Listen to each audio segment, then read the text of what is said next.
On revient sur un nouveau coup de sonde de la firme Léger réalisé par le National Post. Les Canadiens de l'ensemble des provinces semblent toujours décidés à changer de gouvernement lors du prochain scrutin, alors que 42% des citoyens accorderaient leur confiance au Parti conservateur. Du côté du Québec, rien ne semble jouer alors que nous sommes en face d'une quasi-triple égalité entre le Bloc, les conservateurs et les libéraux. Pour en discuter, je reçois Philippe Fournier, analyste politique à l'actualité. Bonsoir Philippe, merci d'être là. Bonsoir Oméra. Est-ce qu'il faut penser des nouveaux chiffres au Québec? Qu'est-ce qu'ils font à penser? Est-ce qu'on peut parler d'une nouvelle tendance là?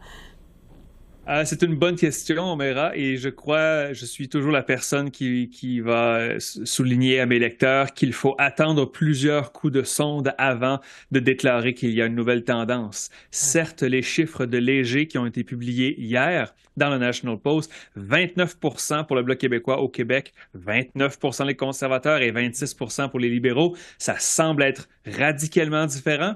Mais si on regarde la tendance des derniers mois, on remarque que les conservateurs sont en hausse, juste pas en première place. Alors, je dirais à tout le monde concerné, y compris le Bloc et les conservateurs, de prendre une grande respiration et d'attendre de voir les prochains chiffres en juin pour voir si cette nouvelle tendance est soutenue ou bien s'il s'agit d'une fluctuation statistique. Bon, quand même, il y a des chiffres semblables au Québec. Est-ce que les conservateurs peuvent rêver à faire des gains importants en dehors de la grande région de Québec, là? C'est intéressant, en effet, si on compare les chiffres des 15 dernières années et même les chiffres de la fin de l'ère Harper. Les conservateurs nous avaient habitués à entre 16, 17, 18% au Québec. Et là, régulièrement, depuis l'automne dernier, on voit des chiffres régulièrement entre 20 et 25% et dans certains cas, un peu plus élevés que ça.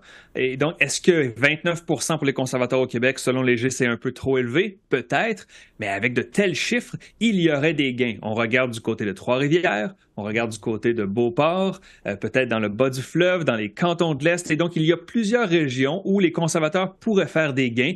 Maintenant que la division du vote pourrait désavantager le parti de M. Trudeau.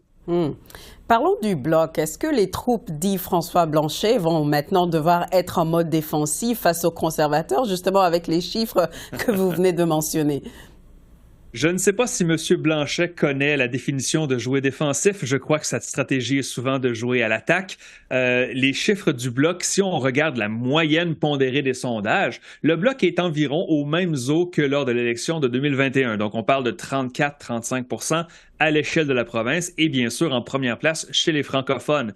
Cependant, lorsque les conservateurs s'approchent de la première place, ce ne sont pas des électeurs anglophones ou allophones, c'est que le Parti conservateur fait des gains chez les francophones et donc la base électorale du Bloc québécois. Je crois que nous n'avons pas terminé de voir M. Poilievre et M. Blanchet débattre ensemble parce que la campagne pourrait être très hargneuse au Québec si c'est le cas.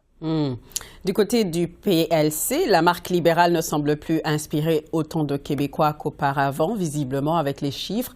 Est-ce que vous pensez que les libéraux ont atteint un plancher ou est-ce que ça peut encore chuter davantage? C'est une bonne question. Je ne pense pas que nous avons la réponse à cette question, mais si on regarde du côté provincial, nous savons que le PLQ a atteint un plancher autour de 14 et 15%. Donc maintenant, est-ce que le PLC pourrait descendre jusqu'à cette marque-là? Pour l'instant, ça ne semble pas être le cas. Mais si le Parti libéral du Canada ne parvient qu'à convaincre des électeurs anglophones et allophones de voter pour eux, le PLC pourrait chuter. Même dans la projection de sièges actuelle, la moyenne des chiffres, le Parti libéral essuierait des pertes dans le Québec francophone si la tendance se maintient. Et le sondage suggère que moins de la moitié des libéraux pensent que Justin Trudeau reste parce qu'il a de nouvelles politiques à mettre en œuvre, tandis qu'un tiers pense qu'il aime simplement être premier ministre. Est-ce que ça pourrait sonner une alarme chez les libéraux ou est-ce que Justin Trudeau est imperméable à ce message?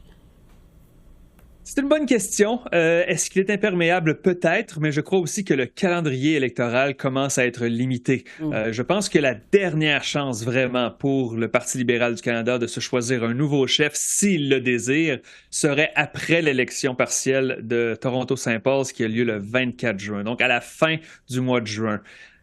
Passer cette date, c'est presque impensable que le Parti libéral pourrait soudainement décider de mettre Trudeau à la porte. Donc, on aurait encore une fois une élection avec M. Trudeau qui pourrait faire son face-à-face tant désiré avec Pierre Poilievre. Mais les chiffres actuels ne sont pas roses et ils n'ont pas été roses maintenant depuis près d'un an. Alors, la tendance est très forte contre le Parti libéral du Canada présentement. Justement, malgré un budget qui a été conçu pour plaire aux milléniaux et ceux de la génération Z, on voit quand même que l'aiguille ne bouge pas en faveur des libéraux. Les conservateurs pourraient-ils réussir le pari de convaincre à la fois les jeunes et les travailleurs plus aînés? Ça semble être le cas. Et nous avons vu quelques sous-échantillons de sondages qui pourraient suggérer que les libéraux feraient peut-être un petit retour chez les jeunes électeurs. Mais si on prend l'exemple du sondage Léger d'hier, et encore une fois, le Léger est une firme avec une très bonne cote dans le modèle, 14% chez les 18-34 ans pour les libéraux, loin en troisième place, derrière les conservateurs, derrière le NPD. Alors, encore une fois, je répète, il ne faut pas faire trop d'histoire avec un sous-échantillon. Il faut regarder la grande tendance. Et la grande tendance présentement ne sourit pas aux libéraux chez les jeunes électeurs au Canada. Affaire à suivre. Philippe Fournier, merci beaucoup pour vos éclaircissements. Toujours un plaisir, Omera. Merci beaucoup. Au revoir.